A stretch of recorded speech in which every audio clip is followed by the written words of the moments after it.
Big boss Malayalam season 6 പ്രധാനപ്പെട്ട ടീമുകളിൽ ഒന്ന് മാറ്റിപ്പിടിച്ചാലോ എന്നത്. ബിഗ് ബോസ് വീട് ശരിക്കും മാറ്റിപ്പിടിച്ച ഒരു അവസ്ഥയിലാണുള്ളത്. പുതിയ കുറേയേറെ മാറ്റങ്ങൾ ഈ സീസണിൽ കൊണ്ടുവന്നു. ഇനിയും നമ്മൾ അറിയാത്ത, ഇനിയും നമ്മൾ പരിചയപ്പെടാനിരിക്കുന്ന കുറേയേറെ മാറ്റങ്ങൾ നമ്മൾ പ്രതീക്ഷിക്കുകയും ചെയ്യുന്നുണ്ട് ബിഗ് ബോസിൽ. അതിനിടയിൽ ബിഗ് ബോസിന് വന്ന ചില മാറ്റങ്ങൾ നിങ്ങൾ ശ്രദ്ധിച്ചോ എന്നെനിക്കറിയില്ല. ബിഗ് ബോസിന്റെ സംസാരത്തിലും വളരെ രസകരമായ തഗ്ഗായ പുതിയ സംസാര രീതി ചിലയിടങ്ങളിൽ ബിഗ് ബോസ് ഉപയോഗിച്ചു തുടങ്ങി. ബിഗ് ബോസിന്റെ കൂടുതൽ ഒഫീഷ്യലായ ഒരു ചട്ടക്കൂടിനുള്ളിലുള്ള സംസാരത്തിൽ നിന്നും ബിഗ് ബോസ് പുറത്തു കിടക്കുന്നു. ഇതിനു മുൻപ് കഴിഞ്ഞ സീസണുകളിൽ 1-2 ഭാഗങ്ങളിൽ ഇത്തരം ചില കാര്യങ്ങൾ പരീക്ഷിച്ചിട്ടുണ്ടെങ്കിലും അതൊരു ശൈലിയായി ബിഗ് ബോസിൽ വന്നിരുന്നില്ല. പക്ഷേ ഈ വർഷത്തെ ബിഗ് ബോസിൽ അങ്ങനെയുള്ള ചില ശൈലികൾ വരുന്നുണ്ട്. ചില കാര്യങ്ങളൊക്കെ അല്പം തമാശയായി എന്നാൽ ഗൗരവത്തോടു കൂടി പറയുന്ന ഒരു ബിഗ് ബോസിനെ കാണാം. അത്തരം ചില സ്റ്റേറ്റ്മെന്റുകളും ചില സാഹചര്യങ്ങളും നിങ്ങളെ ഞാനൊന്ന് ഓർപ്പിക്കാം. ഒന്ന്, ഇന്നലെ ബിഗ് ബോസ് വീട്ടിലെ പവർ ടീമിന്റെ കീ കാണാതെ പോയതുമായി ബന്ധപ്പെട്ട പ്രശ്നങ്ങൾക്ക് അവസാനം കരഞ്ഞവശയായ ശ്രീരേഖയെ കൺഫെഷൻ റൂമിലേക്ക് വിളിച്ചു വരുത്തുന്ന ബിഗ് ബോസിനെ കാണാം. അവിടെ വെച്ച് കൺഫെഷൻ റൂമിൽ സംസാരിക്കുന്നതിനിടയിൽ തനിക്ക് ചില അബദ്ധങ്ങൾ പറ്റിയെന്നും താൻ മറന്നുപോയി, തന്റെ കയ്യിൽ കീ കിട്ടിയായിരുന്നു എന്ന് ഞാൻ വിചാരിക്കുന്നു എന്നൊക്കെ പറയുന്നുണ്ട് ശ്രീരേഖ.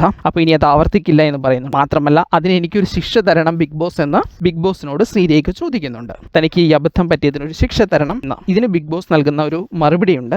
അതിങ്ങനെയാണ്: മികച്ച രീതിയിൽ മത്സരത്തിൽ മുന്നേറുക എന്നതാണ് നിങ്ങൾക്കുള്ള ശിക്ഷ എന്ന്. ഈ തരത്തിലുള്ള ഒരു സ്റ്റേറ്റ്മെന്റ് മുൻ സീസണുകളിൽ നമുക്ക് പ്രതീക്ഷിക്കാൻ സാധ്യത കുറവായിരുന്നു. അതുപോലെ 10ാമത്തെ എപ്പിസോഡിൽ തന്നെ മത്സരാർത്ഥികളുടെ ജീവിതം പറയുന്ന ഒരു ടാസ്ക് ലെറ്ററിൽ 2 മത്സരാർത്ഥികളെ കുറിച്ചാണ് പരാമർശമുണ്ടായിരുന്നത്. അവസരമുണ്ടായിരുന്നത് നിഷാനയ്ക്കും ശ്രീതുവിനുമായിരുന്നു.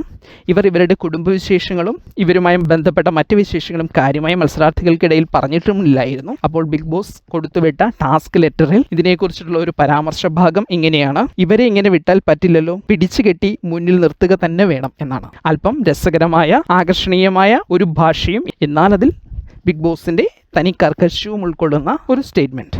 ഇനിയുമുണ്ട് ഇത്തരം സ്റ്റേറ്റ്മെന്റുകൾ. പവർ ടീമിന് വേണ്ടിയുള്ള ചലഞ്ചിങ് ടാസ്ക് ആയിരുന്നുവല്ലോ 4ാം എപ്പിസോഡിൽ നടന്നത്. അതേക്കുറിച്ചിട്ടുള്ള അനൗൺസ്മെന്റ് ടാസ്ക് ലെറ്ററിൽ ബിഗ് ബോസിന്റെ വാക്കുകൾ ഇങ്ങനെ: യഥാർത്ഥ പവർ എന്നത് എങ്ങനെ നടപ്പിലാക്കുന്നു എന്നതിനെ അപേക്ഷിച്ചാണ് നിൽക്കുന്നത്. നടപ്പിലാവാത്തിടത്തോളം പവർ എന്നത് ഒരു സങ്കല്പം മാത്രമാണ്. ഇവിടെയും പവർ ടീമിനോട് പവർ ടീമിൻ്റെ കാര്യങ്ങൾ നടക്കുന്നില്ല, അല്ലെങ്കിൽ അവരുടെ പവർ യൂസ് ചെയ്യുന്നത് ശരിയല്ല എന്ന് പറയുന്നില്ല. പകരം അല്പം വളച്ച് ഒരു മറ്റു രീതിയിൽ ട്വിസ്റ്റ് ചെയ്തുകൊണ്ടാണ് ബിഗ് ബോസ് ഈ വിഷയം അവതരിപ്പിക്കുന്നത്. ഇതുപോലെ ഈ സീസണിൽ രസകരമായ ഡയലോഗുകളുമായി അല്ലെങ്കിൽ തഗ് ഡയലോഗുകളുമായി എത്തുന്ന ബിഗ് ബോസിനെ നിങ്ങൾക്ക് ഓർമ്മയുണ്ടോ?